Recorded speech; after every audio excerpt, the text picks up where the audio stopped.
So I'm Nick Harcourt, and we are here in this beautiful bright orange JBL truck. You and I spoke a day or two ago just to sort of set this up, and you were talking a little bit about how you would be in a studio getting ready to, record a session, and people would come in and say, so where's the engineer? Exactly.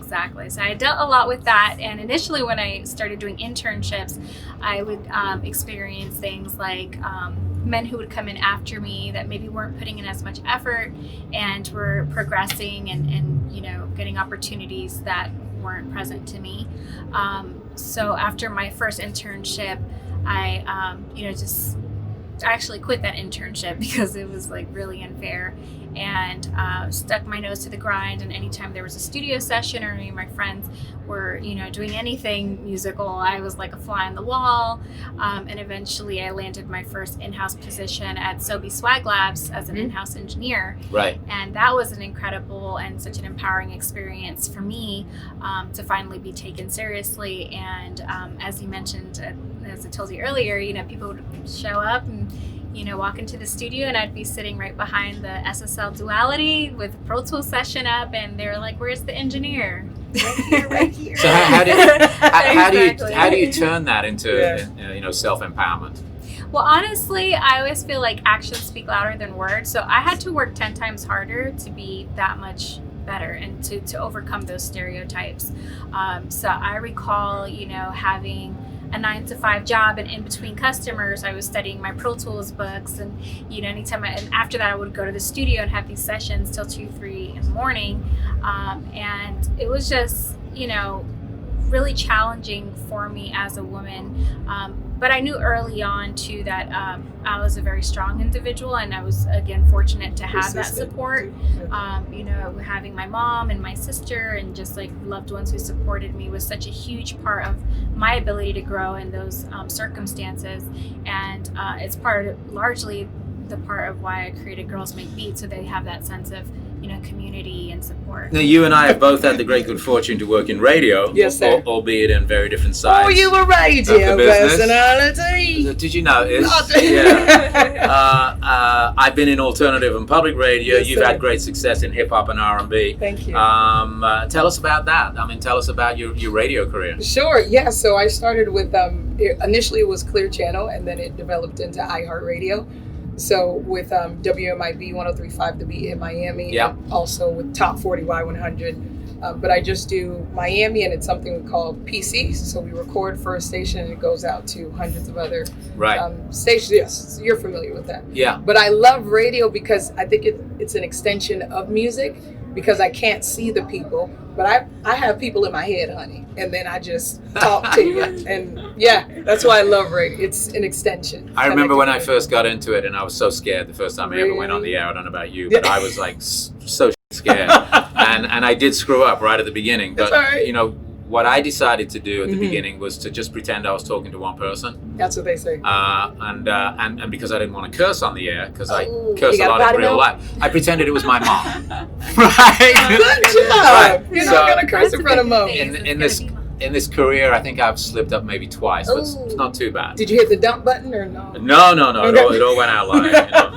And I remember one time in particular, I don't know if you've ever had this experience, but like I literally, something happened, and I pushed away from the microphone, forgetting that it was still on, and I yelled out a cuss word, and I was so scared that people were going to be like, "What?" But people calling, "Is he okay? Is he all right?" Oh, so that means they really connected with you. And they were worried about me. They were. What's wrong? He cursed. You got listeners who care. But it is an extension. It's an extension It is. of all of this stuff. So let's jump back to Tiffany then, and obviously you had the opportunity to work with some amazing people in the studio. You talked about T.I., who I got to interview in a Guitar Center session a few years ago. DJ Khaled, French Montana, Rick Ross. How do you choose the projects that you want to do? Again, I've been really fortunate to have my stars align in certain things, and a lot of it has to do with hard work and definitely, building my reputation. But with each of these projects, it's kind of funny how they play a full circle role in my life. So for instance, when I got offered my first in-house engineer position at Sobe Swag Labs, one of the clients that really took a liking to me was signed to Pitbull. So full circle, I winded up at Pitbull's recording studio now that he was Mr. Worldwide.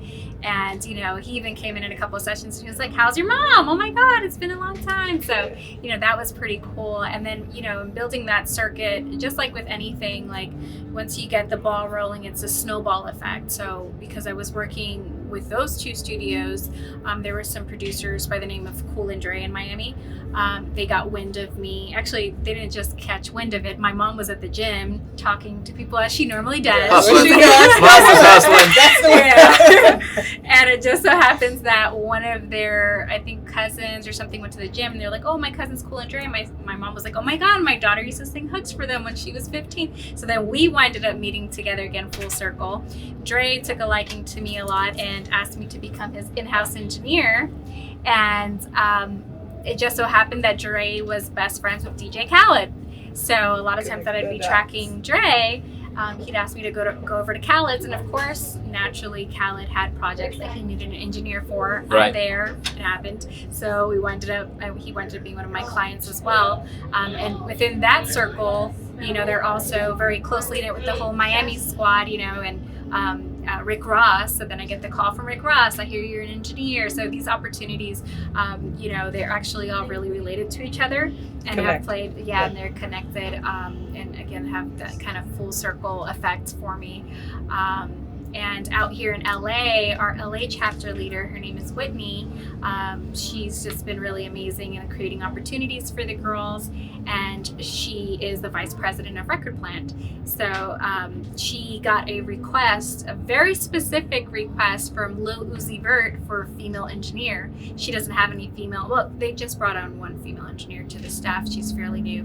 But at the time, you know, the first person that had came to her mind, you know, due to my resume and everything like that was me. So winded up in the Lil Uzi Vert session, and you know, and it just had like a domino effect and or snowball effect, shall I say. And been very fortunate to work with a lot of awesome artists and create relationships with them that now I can bring into Girls Make Beats and make it possible for them to have these real world opportunities. All right, so let's talk about Girls Make Beats, and first of all, what inspired you to found the organization? I always say, you know, with Girls Make Beats, it's a much bigger purpose than just me. It's bigger than my initial dream, my initial vision of what I thought I was, you know, intended or meant to do on this planet. And it gave so much purpose to all of my challenges. So as I was going through these challenges and actually being that girl out on the front line that makes beats, that engineers, that DJs, and coming across all of these obstacles, it helped me to create solutions through Girls Make Beats and provide those opportunities for these younger girls coming up in the next generation to be empowered to, you know, do whatever they put their mind to, especially, you know, in the music industry. And I'm here with Tiffany Miranda, who's the founder of Girls Make Beats, and we've got Stitches here as well. Yes, sir. Thank you. Great to meet you guys. Thank you for having us.